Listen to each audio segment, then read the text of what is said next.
Y tal como le hemos estado informando durante toda esta jornada, terminó el segundo día de formalización contra los 8 imputados por el caso Tsunami. Para conocer las reacciones, recapitular también respecto de lo más importante, vamos a retomar el contacto con Patricio Martínez desde el Centro de Justicia. Patricio, buenas tardes. Hola Mina, buenas tardes. Durante la mañana comenzó esto tal como había sido agendado a las 9 en punto. Continuó la Fiscalía exponiendo básicamente sobre dos instituciones. Primero, sobre la Oficina Nacional de Emergencia, las descoordinaciones que se habrían visto en ese lugar. Por ejemplo, información que llegaba desde distintos puntos de observadores que tenían información de lugares que habían sido afectados por las olas, que le informaban a las oficinas regionales o que lo informaban directamente a la ONEMI.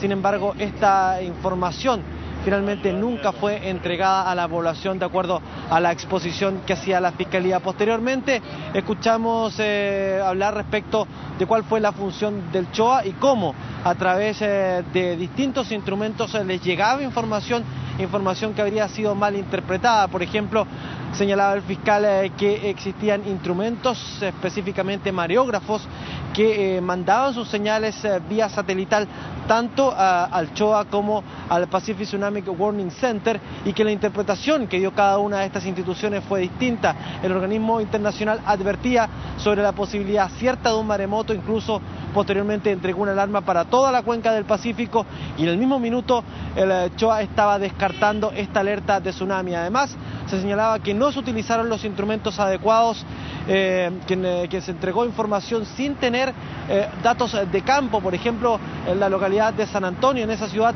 se dijo que no habían problemas con las mareas, que todo estaba en perfecto, que la situación era absolutamente normal. Sin embargo, no se había recogido información de los instrumentos a esa altura. Una serie de imputaciones que escuchamos por parte de la Fiscalía en contra de Mariano Rojas, quien era el director de esa institución en las horas posteriores al tsunami, y también de otros dos asesores que participaban junto a él en la toma de decisiones del CHOA. Con esto terminó la exposición de parte de la Fiscalía. Posteriormente escuchamos a los querellantes, que eran bastantes, estamos hablando cerca de 30 abogados querellantes. Sin embargo, ese trámite fue muy rápido, ellos no tenían mucho que aportar a la investigación, tan solo tenían que ver si es que se adherían a la Fiscalía en términos de solicitar el arraigo nacional y la firma quincenal para los imputados, o pedir una medida más gravosa, como por ejemplo la prisión preventiva. Todos ellos adhirieron a lo que había pedido la Fiscalía, es decir, no pidieron prisión preventiva, solamente Raúl Mesa, y él hacía una reflexión, decía que no entendía cómo la Fiscalía en este caso no pedía prisión preventiva, en un caso en el que habían 156 personas que habían fallecido producto de negligencias. Sin embargo, en otro caso que tiene que ver con la receptación de las cosas que fueron robadas en las horas posteriores al terremoto, allí sí se pidió esa medida, y se pidió para 300 personas que habían adquirido bienes que habían sido robados desde las distintas empresas y los distintos locales que fueron saqueados durante aquellos días. Pero de todas formas vamos a tener que esperar hasta mañana, o probablemente el día jueves, para ver qué es lo que resuelve finalmente el tribunal respecto de esa solicitud de prisión preventiva. Posteriormente comenzó la defensa. Escuchamos lo que sostuvo el abogado de Mariano Rojas, ex director del CHOA, quien señaló que efectivamente su representado no es un experto en mareas, no es un experto en oceanografía, pero que son aproximadamente 16 las funciones que se cumplían en el CHOA. Una de esas funciones es, por cierto, la oceanografía y lo que tiene que ver con la detección o con la alerta de tsunamis. Él decía, mi representado no conoce esas materias, pero sí de todas las otras materias que revisa el CHOA normalmente, por lo tanto su designación era absolutamente pertinente, y que las decisiones que él tomó entonces en este punto particular fueron tomadas a partir de la información que le entregaban los dos asesores que están siendo formalizados también y que formaban parte del CHOA, además de una tercera asesora que le entregó información errada, decía el abogado defensor de Mariano Rojas. También a la salida de la audiencia tuvimos ocasión de conversar con algunas de las personas que fueron formalizadas, entre ellas el subsecretario Patricio Rosende, quien había preferido no conversar con los medios durante estas sesiones. Sin embargo, esta vez lo hizo de manera más bien extendida, y los invito a escuchar parte de lo que fueron esas declaraciones. Muy larga audiencia, en donde la Fiscalía ha hecho un detalle de sus conclusiones de 2 años de investigación. 2 años para revisar, analizar, rechequear, reflexionar sobre todos los elementos y datos respecto de los cuales nosotros tuvimos solo minutos.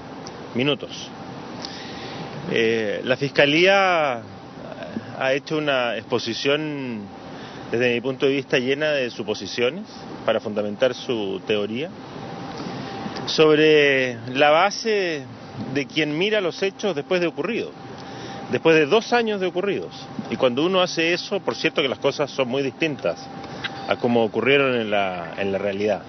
Nosotros no tuvimos ni los datos ni los elementos que la Fiscalía ha tenido para llegar a las conclusiones a las que ha llegado. Ha quedado acreditado, creo yo, que la información que recibimos era una información errónea. Y yo actué en base a esa información, porque no soy especialista ni en terremotos ni en tsunamis. Seguramente estos mismos argumentos serán los que escuchemos mañana durante la audiencia de boca del abogado defensor de Patricio Rosende. También será el turno de que hable Luciano Fuyú, el abogado de la ex directora del ONEMI, Carmen Fernández. Él también se refirió a la situación de su defendida al terminar la audiencia y se refirió específicamente al video que es ampliamente conocido, que grabó las horas posteriores al tsunami, cuando las autoridades estaban tomando decisiones ahí en la Oficina Nacional de Emergencia, y dijo que eso hay que analizarlo en su contexto, y además aclaró que ese video no corresponde a las horas inmediatas que vinieron después del temblor y el tsunami, sino que había pasado un tiempo más o menos importante desde que se comenzó a grabar. Pasemos a escuchar las declaraciones de Luciano Fuyú.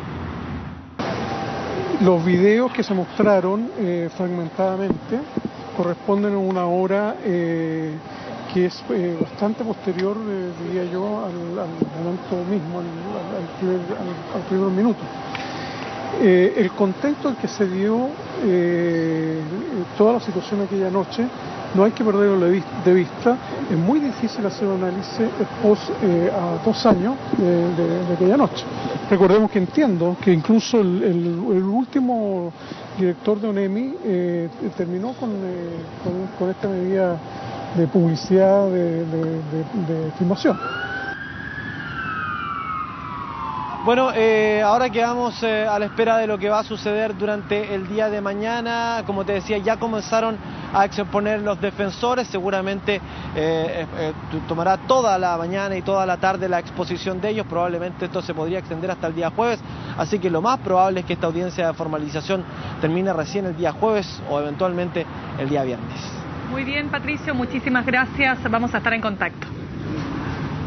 Hasta luego.